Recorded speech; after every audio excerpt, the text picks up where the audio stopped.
Alors, chère belle âme, je poursuis avec l'histoire incroyable mais vraie de la patiente qui rêvait tout le temps qu'elle était au milieu de l'eau.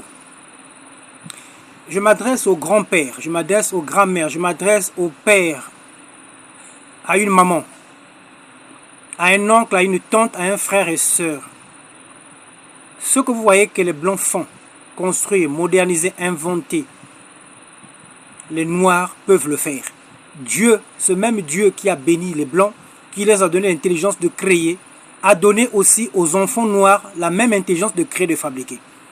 Mais ces enfants que Dieu vous donne, que Dieu nous donne, nous devons les accompagner et les laisser exprimer le génie créateur, inventeur qu'ils ont reçu de Dieu pour moderniser et développer nos pays, pas les bloquer, pas les étouffer, pas les échanger, pas les vendre en pacte, en alliance, pour nos caprices humains.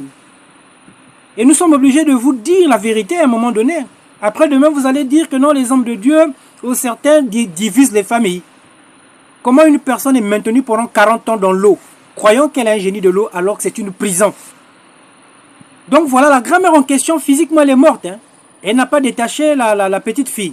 Donc la petite fille, sans sa volonté, sans son consentement, elle est dans le fœtus de 3 mois de naissance. 3 mois, sa mère avait une grossesse de 3 mois.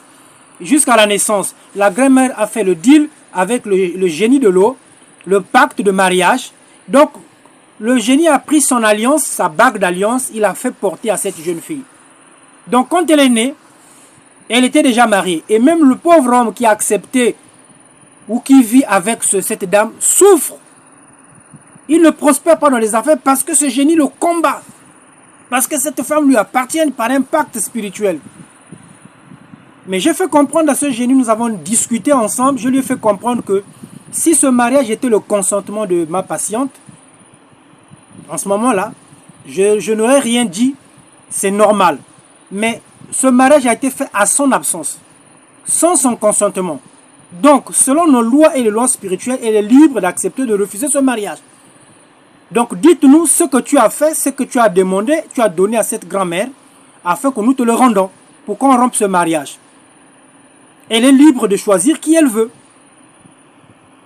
Et le génie a dit, apportez ceci, tel jour dans l'eau, qu'elle soit habillée ceci, apportez telle offrande, apportez tel pied, tel montant, telle somme, pour faire le travail de séparation de cette alliance, de rompre ce pacte de mariage, afin qu'elle retrouve sa santé, qu'elle sorte de cette prison de l'eau.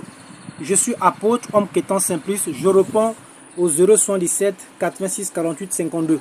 077 86 48 52, je suis